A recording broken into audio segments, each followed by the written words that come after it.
Bonjour à tous. Thank you for joining us. Merci d'être parmi nous aujourd'hui. My name is Kina Leclerc and I will be your moderator. Je m'appelle Kina Leclerc et je serai l'animatrice de ce point de presse. Before we begin, I'd like to go over a few items. A reminder to place your phone on mute until I invite you to speak or to ask your question. And please do not place your call on hold. Available for questions from the media, we have, disponible pour répondre aux questions des médias, nous accueillons, in Council Chambers, Mayor le Maire Jim Watson, Steve Kanellakos, City Manager, Directeur Municipal, la Docteur Vera Etches, Chief Medical Officer of Health, Médecin Chef en Santé Publique, and Wendy Stevenson, Chief Financial Officer, Chef des Finances. Phoning in today, we have Councillor Keith Egli, Chair, Ottawa Board of Health, Conseiller municipal et Président du Conseil de santé d'Ottawa, Anthony DiMonte, General Manager of Emergency and Protective Services, Directeur Général des Services de Protection et d'Urgence, and Isabelle Jasmine, Deputy City Treasurer, Trésorière Municipale Adjointe. I will now invite each agency alphabetically to ask their question. You may ask one question with one follow-up. Par ordre alphabétique, j'invite maintenant chaque organisme à poser une question et une question de suivi. We will now start with Chris Curries at 1310 News. Good afternoon, everyone. So to the Mayor, I know you've discussed the 3% tax cap not increasing, but could that be a likely occurrence, considering if upper levels of government don't kick in or we do get a second wave of COVID-19? Well, from my perspective, that would be the very last thing that we would look at. People are hard hit, and they have been hard hit as a result of the pandemic. Tens of thousands of people have lost their jobs. Many people are struggling to pay their rent or their mortgage payments. And the last thing we should be doing as a city is further burdening their financial plight at this time. So that's why it's so important that we continue to work with the federal and provincial governments to let them know that we've been on the front lines fighting COVID-19 since day one, over 100 days ago. Great work by our Medical Officer of Health and obviously her staff, Dr. Etches' staff, as well as our frontline workers, whether they be paramedics or people working in the water filtration plant and so on. And the reality is that we need their help, but certainly the vast majority of members of council support the cap at 3%. There'll always be some that want to see us freeze taxes, which would mean deep cuts in services and a reduction in services, and those who may want to see the tax rate go above 3%. But I think the balanced approach that we've put forward allows us to provide good services and not make the deep cuts that are important to our constituents. And finally, as I said, we have a $192 million problem. We have solutions for that this year, but they're very much temporary one-time solutions. We need the federal and provincial government to come to us within the next couple of months at the latest before we start our budget process and let us know how they are going to continue to partner with the 444 municipalities that are in the same boat as we are in the province of Ontario and throughout the country. Thank you. As a follow-up to that, you mentioned this is just a one-time thing for this year. Service cuts have been mentioned for 2021. Could you elaborate on what those could be? We're bringing forward a series of savings. We're bringing forward a series of savings this year. Some examples, for instance, part-time staff, crossing guards. The schools haven't been in session, so we haven't been paying crossing guards. Vacancies that will go a little longer. All of these add up to, plus dipping into reserves and so on, add up to the $192 million. In terms of cuts to services, I can't speculate at this point. I asked Council today. It's always easy to spend money, but I need them to come with their great ideas on how to save money. And that list is usually pretty short, unfortunately. But if people are serious about maintaining fiscal discipline, we really need some good ideas from the public when we go out for public consultations, and members of council, and then staff, and they will put those in one report that will come to us later this year as the draft budget. Thank you very much. Moving on, we will go to Amanda Pfeffer at CBC Ontario Today. Hello, I think this is for Councillor Egli. I'm just wondering, about the public health money and the letter that was sent to the Premier and the Minister of Health. I'm wondering whether there is any collective action being planned by all the health units, and what's at stake without sort of a response having this information about how much money your unit is going to get. Well, I'll start, and Dr. Etches can jump in as necessary. The letter we sent out on behalf of our board. I know it certainly is a concern for boards right across the province, but the initiative we took was on behalf of the City of Ottawa's Board of Health, and not a collective approach. But I'm certain that all the units across the province are having similar discussions and similar communications with the province. It's obviously very important to us to get a sense of what sort of money we will be getting at the end of the year. The province has asked that we keep very close track of all the extraordinary expenses arising out of the response to COVID. And this is a model very similar to what was in place during the city's response to H1N1. And at the end of the day, and again, I'll ask Dr. Etches to jump in. I wasn't the chair at the time, but my understanding is at the end of the day, after the H1N1 accounting was done, Amanda, that the city ended up with a good compensation for the work that they had done and were required to do as a result of that particular health concern. Certainly the hope is that the province will recognize that the public health units are part of the front line to respond to this, and will make good on reimbursing the city for all the extra work and expenses we had to go to.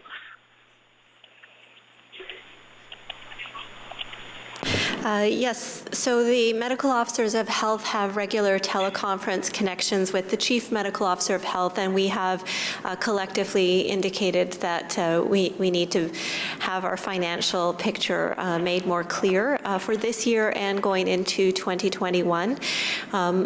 For all of us across the province, our biggest expense is people, and our experience here in Ottawa is that 75% plus of our workforce had to focus on COVID. That's shifting again, but it could return to that kind of scenario, as well as bring on others. And the remaining staff were working on critical infrastructure as well related to control of other communicable diseases, outbreaks, and there are many things we have to continue. So without the budget to pay people, we wouldn't have the capacity to sustain the response. And I think that the province has heard that.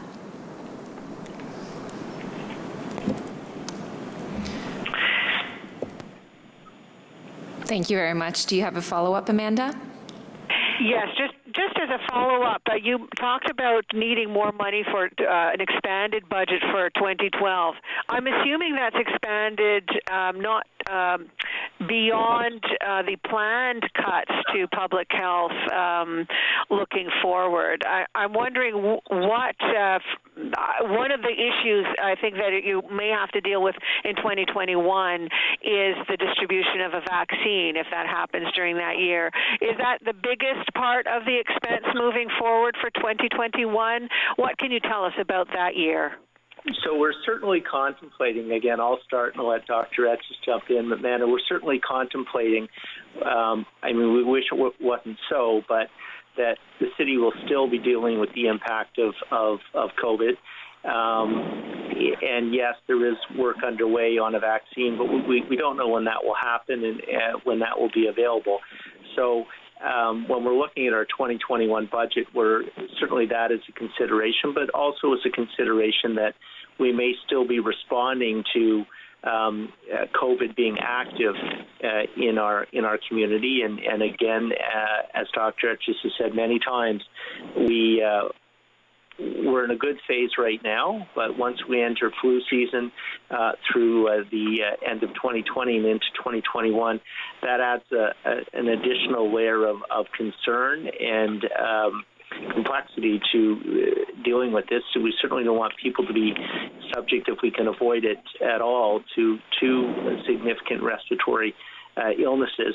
So the vaccine is certainly a big part of it, should that become available, a big part of it, but also is our continuing efforts just to battle COVID on an everyday basis, and whether that's testing, getting public information out about proper physical distancing, helping businesses or other services to reopen or to manage the services that they're providing in as safe a way as possible. So COVID will definitely form part of our budget request and discussions going into 2021. That is correct. Just echo what the chair said. The core work starts with surveillance, collecting the data about what's happening in the community. It includes the communications functions of informing the community about what we need to do to protect each other. It is the case and contact management. We expect the cases to continue. We'd like to see them not grow, but they might. The same with outbreak control. In various settings, we're seeing more, in places outside of long-term care homes and retirement homes as workplaces open. The work that we need to do to catch up. So immunization protects our population, and we have missed some school-based immunization programs this year, so we need to catch up on some of the core services. Our mental health programming as well. We see it's the young people that are expressing the most anxiety in some sense. This is starting to come through parents with young children, so we run parenting support programs. There's a lot of work we'll need to continue to do into 2021. We know these are not short-term impacts, but they can last. And again, the guidelines for partners across many sectors, whether it's business or schools, we're continuing to need to adapt, I'm sure, into 2021. Thank you. Thank you very much. Moving on, we will go to CBC Ottawa, Joanne Chianello. Hi, everybody. Thanks very much. Big meeting. So I have one health question and one financial question. My first question, I guess, is for Dr. Etches. Doctor, I see you folks have launched an Indigenous COVID website. I was wondering if you could talk a little bit about whether there's higher COVID rates among Indigenous populations, why the need for this website, and why now? If you could just sort of talk about that in general, why you guys have launched this. Yes, so we do know that the impact of COVID-19 and the data we're seeing, the trends across the world, is that when populations face barriers and disadvantage, that those are the populations that are often experiencing the higher rates of infection. So we know that this is possible in Ottawa. We don't have all of the numbers by different backgrounds available to us at this point. We're working to collect that. The early data we provided was a bit higher level. But we heard from the community that the communications and services needed to be adapted and be more accessible, and so we're trying to, as we go along, adapt to input from the community, and this was one of the responses. And reconciliation is a priority for the Ottawa Public Health. So working with our First Nations, Inuit, and Métis partners, so that collectively we're promoting the health of the community is a priority.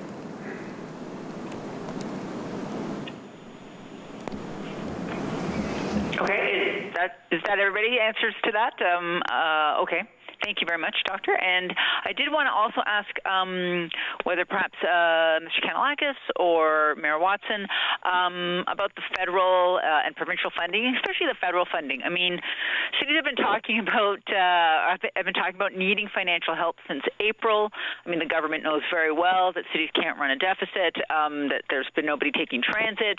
I guess my question to you is, kind of what's the holdup, right? What do you think is the issue when, as you said yourself, every other group seems to have been, imaginable, seems to have been given some help, some assistance? What do you think the delay here is? Well, it boils down, Joanne, to money, as many things do.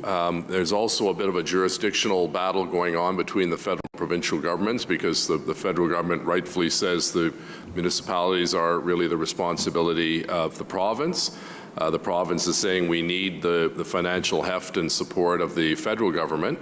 So, as I said last week, we're a bit of a ping pong ball between the two orders of government. That doesn't solve a whole lot, but we continue to have very thoughtful discussions with ministers in both governments and with the big city mayors and our friends at LUMCO. Because we need an answer really in the next couple of months, because most municipalities across Canada start to put their initial draft budgets together in late August or early September. So as I said at the council meeting, I still remain an optimist that we will get some funding, whether it's the whole amount that we need, in our case $192 million. That's to be determined. But, this is an issue where we have to get those other orders of government to talk with one another and come up with a plan that ideally would be a 50-50 cost sharing of the dollars that are required at the municipal level between the province and the feds. Thank you. Thank you very much. Thanks very much. Thank you very much. Moving on, we will go to Ted Raymond at CTV Ottawa. Hello, thank you. My first question, I guess, is for public health, either Chair Egli or Dr. Etch. Is the Board of Health recently declaring racism a public health issue? We now have some statistics showing the disproportionate impact that COVID has had on racialized communities. Is this a failure on public health's part to treat and protect these communities? And what is being done now to rectify this situation? Again, I'll start, and Dr. Etches can jump in as needed.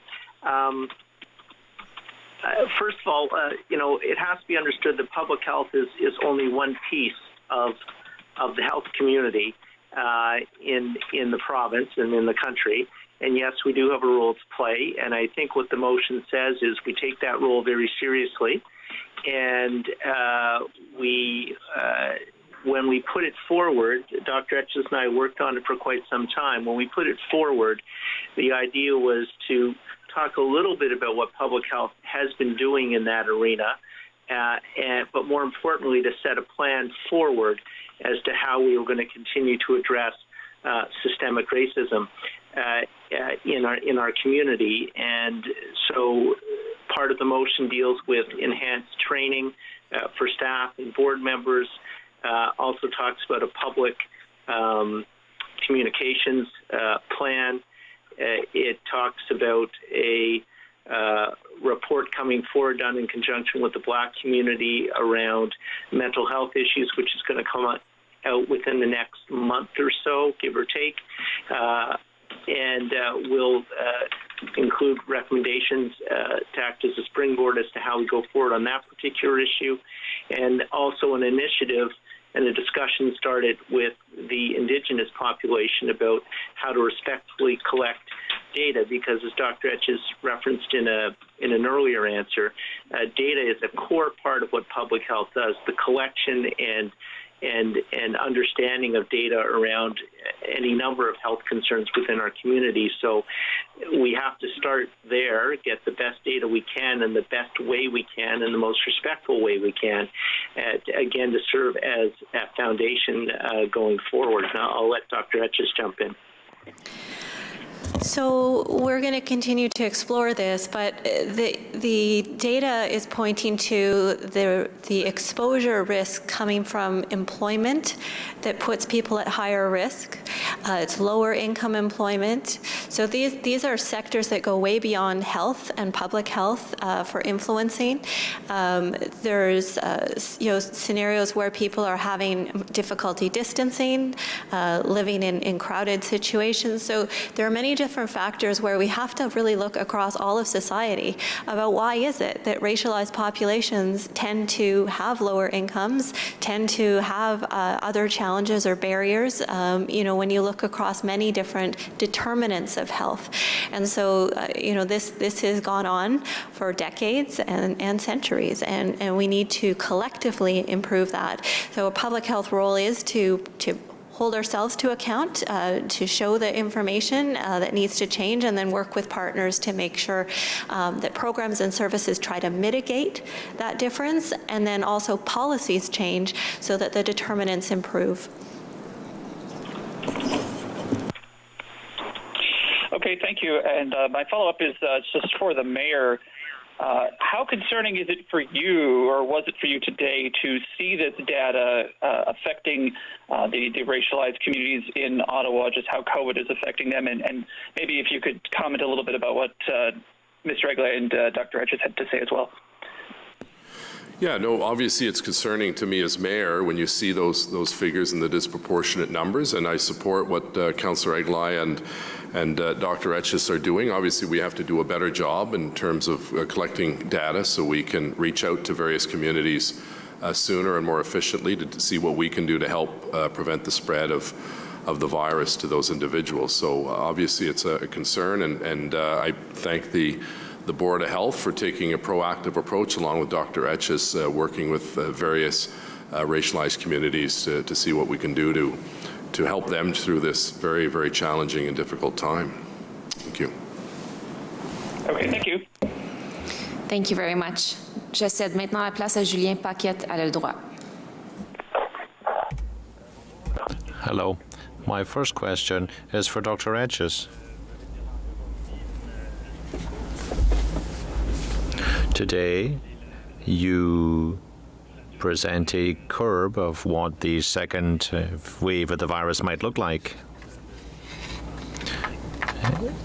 if physical distancing practices were reduced by 20%. I'd like to hear what you think about the way people are observing public health guidelines and have been over the past few weeks as lockdown was gradually lifted. Answer. Well, the number of cases in our communities continues to drop. The same thing applies to the number of people in hospitals. So people's behavior is effective. The majority of people are observing physical distancing. The majority are wearing masks as well. Of course, I'd like to see more people wearing masks across Ontario. If we can see that happening, that would be a good thing. I'm optimistic that good news like this will continue in the future. But it's going to be difficult for people to social distance for months at a time. There's always a danger that we might see the number of cases increase and increase rapidly.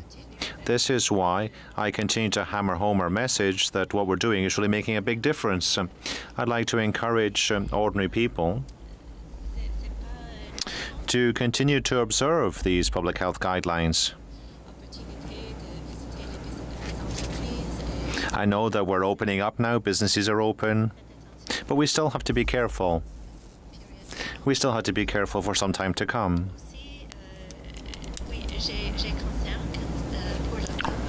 I'm a bit concerned about the flu season that'll start in the fall. And that's why we're making preparations now to deal with that, and we'll continue with our surveillance as well. Thank you very much. Mrs. Stevenson is on the line, but I just want to clarify something that's been said in the presentation today regarding the budgets for transit. I understand that, well, obviously the loss of revenue from transit has been a big part of the issue right now for the city. Just want to clarify, well, how will this impact the future budgets for transit in the city? Thank you for your question. Can you hear me? Yes. Okay. Yes. Thank you for your question. In terms of the transit projection, that's a piece of work that we're going to be working on with Mr. Manconi and his team through this summer. As we know right now, it's the biggest gap that we have for 2020, being $123 million. But what we really need to look at is sort of what that ridership is going to be as we build our budget for 2021. So that will come through to the fall in terms of a tabling of the budget, so you'll get a better picture of what that looks like into the next year. Thank you very much. Merci, Julien. Moving on, we will go to Sue Sharing. Etches and Mayor Watson. I appreciate that you both have very different roles. Sometimes I hear people talking about sort of a disconnect in the message being put out. Dr. Etches recently put out reiterated the guidelines about, staying at home as much as you possibly can. And of course, the mayor is understandably trying to, get business going again. So I'm wondering how both of you balance those different demands. I'm not sure there's a difference because getting to work, having income is very important for health. So I want to see businesses open as well. And I think we're both focused on doing that in the safest way we can.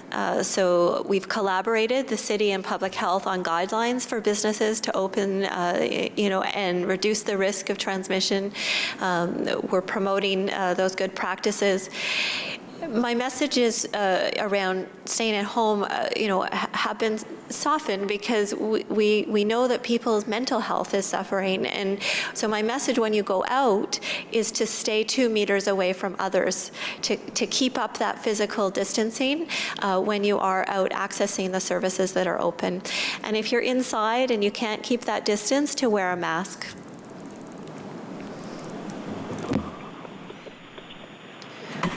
Thank you. Do you have a follow-up, Sue? Well, I was hoping I'd ask for Mayor Watson to respond to that as well.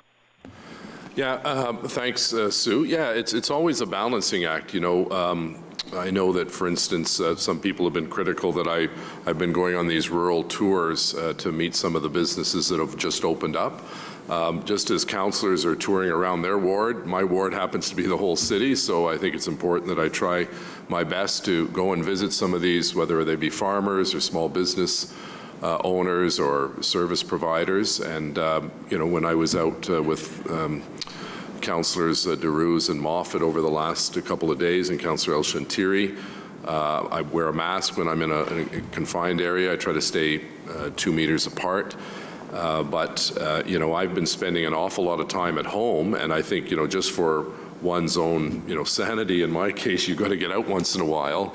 I try to limit my time here, usually 3 days a week here at City Hall and then 2 days at home. And, last Saturday, my big trip out was to the grocery stores with my mask, so I try my best to minimize my touring around. It's not like a regular Saturday or Sunday that I'd have 15 or 16 events. With Councillor Moffat, I think we visited 5 businesses, and Councillor DeRuse, over 2 days, I think it was close to 12 businesses.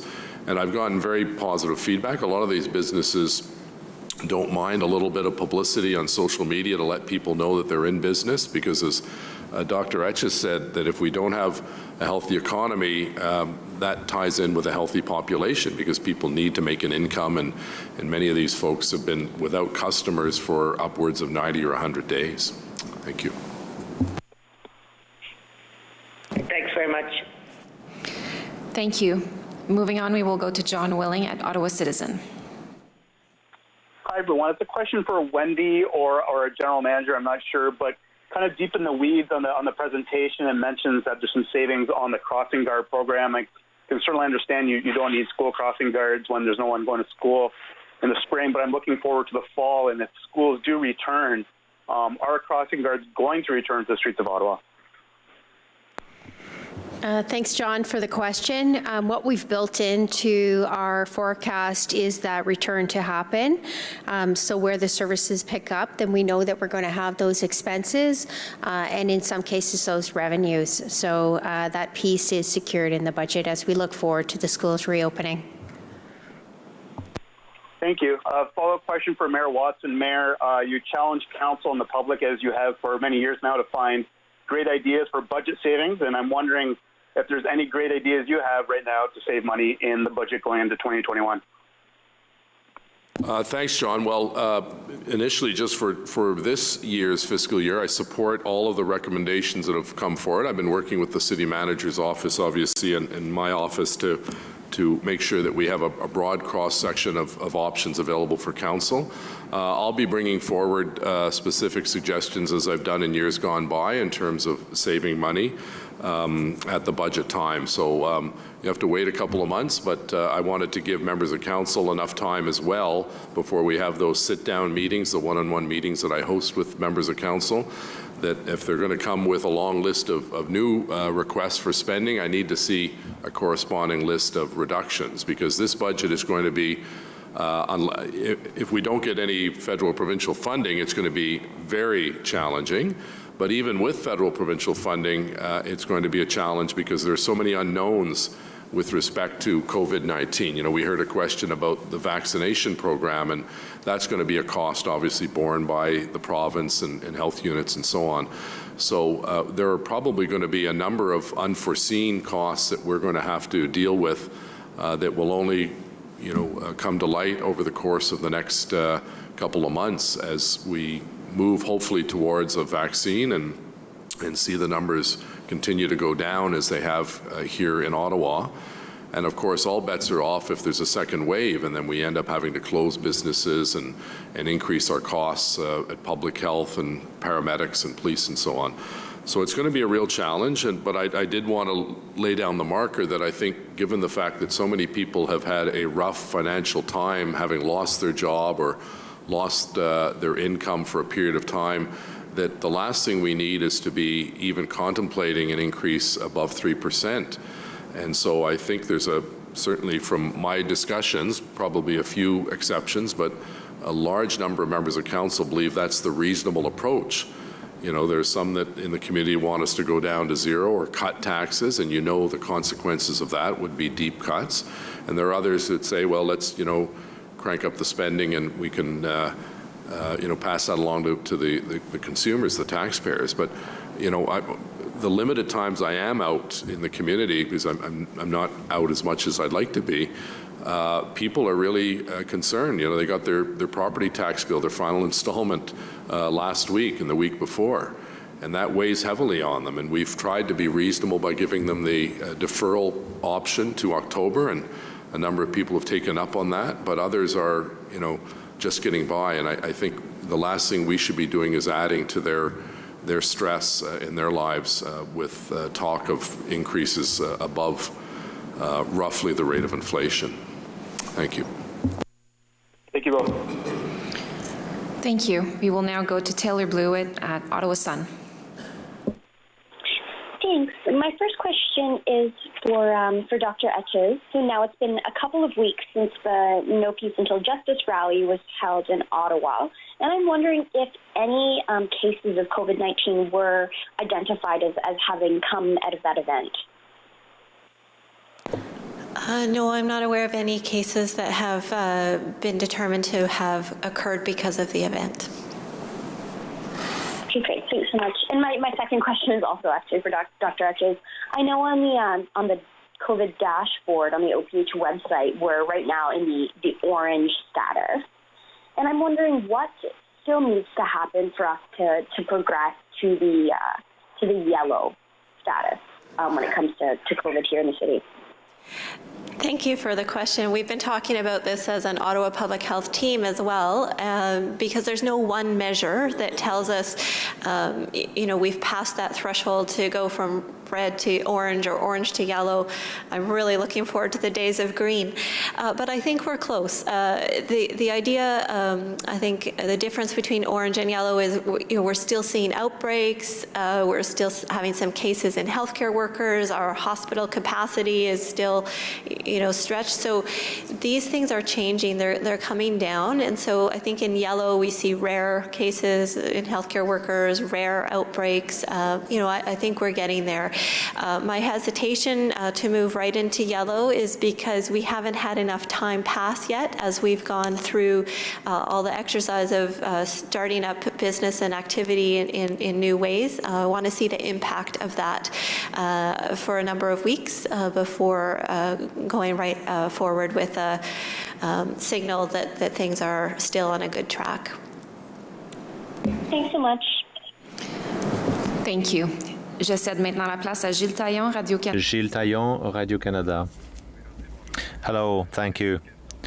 I have a question from Mayor Watson on the $192 million deficit this year.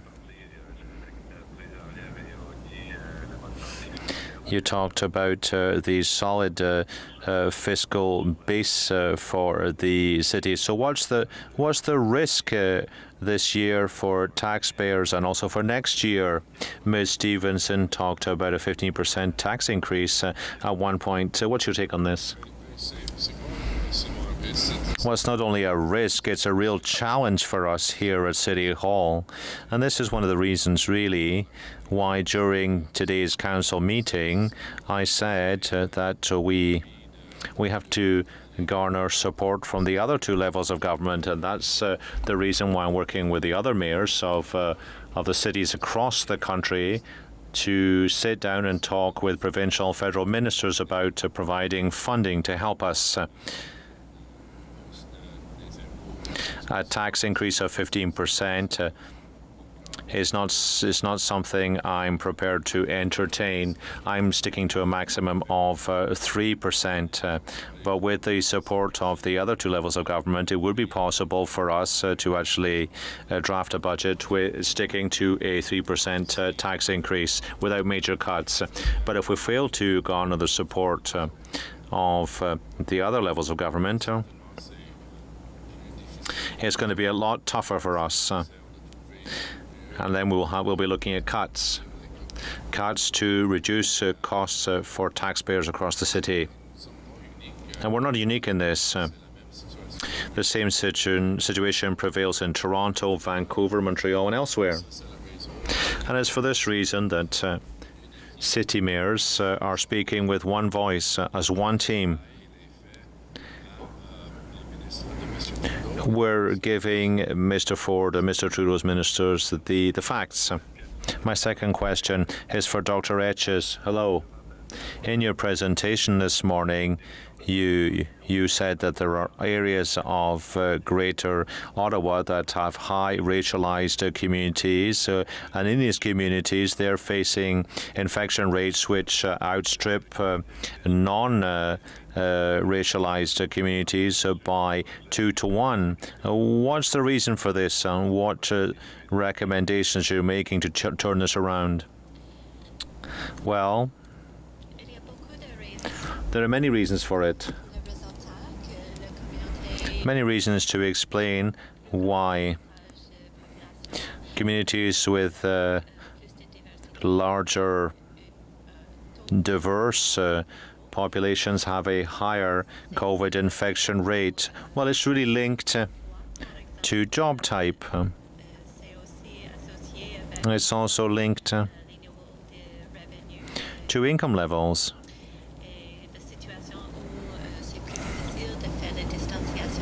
And to situations where it's more difficult to observe physical distancing. It's going to be very, very tough to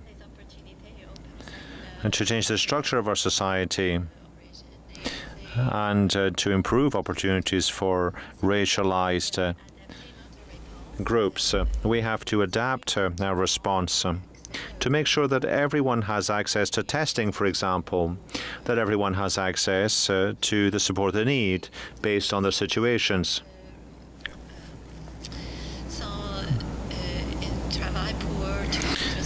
But it's really a cross-society effort that's needed here.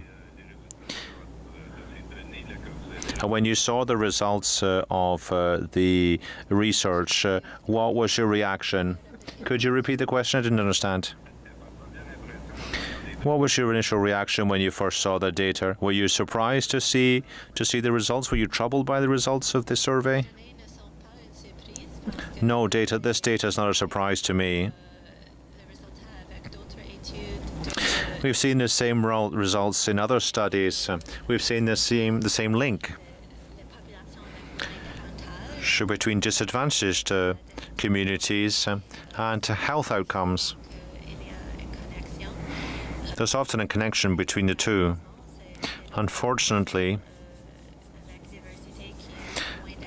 It's racialized and diverse populations that have fewer opportunities, employment opportunities, for example, or income opportunities. I don't really have the right vocabulary to talk about this in French, as you can see. I hope I've answered your question. Yes, thank you very much. I've got the gist. Thank you very much. Thank you, Gilles. Least, we will go to Pat Uguccione, your community voice. Yes, my question is for Mayor Watson. Mayor Watson, a lot of talk today about worst-case scenario and having to raise taxes or cut services. Is it not also on the table to ask the province for municipalities to be able to carry over a deficit? Well, that's a possibility. I wouldn't support that because I think it takes away one of the things that really makes municipal government, I think, much more efficient than the other levels of government.